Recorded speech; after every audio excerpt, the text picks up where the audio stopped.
Hello, welcome back. Thank you for joining us again. I'm here again with Lucy Ann Hayes-Logan from Tusal Baharas, who has been joining us for a series of videos about all the documentation and different acronyms and things related to residency and living in Spain.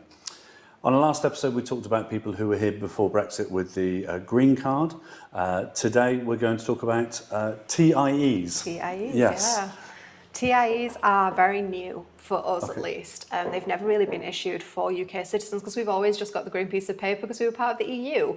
So the TIE is for people who are not part of the European Union. Yes. So the 260 odd other countries around the world that are now known as third countries. That's the one. And what it is an ID card, similar to the size of a driving licence, with your own picture on and all of your details here in Spain. Okay. It's also a biometric card. It does have a fingerprint on the back. Great. This is a new card, and also there's multiple ways of applying for it. One way of getting a TIE will be after your visa process. You have to apply for a TIE as soon as you enter the country on your visa for a temporary for the 5 years, and then you can issue a permanent one that lasts for 10-year periods. The reason that we say that it lasts that long is just because that is when you have to go and renew your picture, same as a driving licence.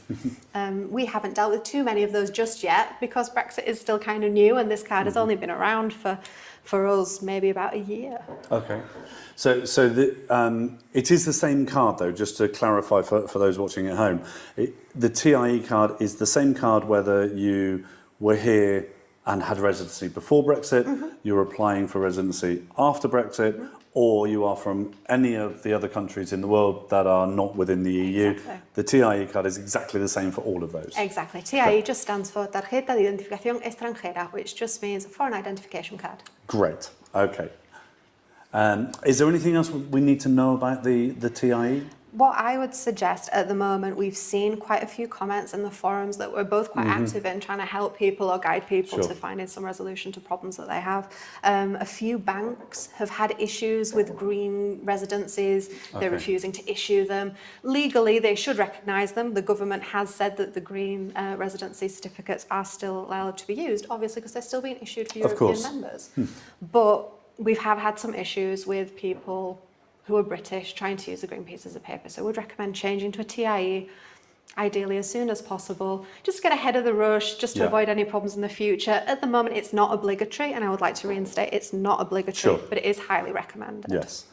And so, as we saw after Brexit, there was suddenly a mad rush to apply for residencies and everything got delayed. And I know we certainly had some people in here in tears because they hadn't done the things in time.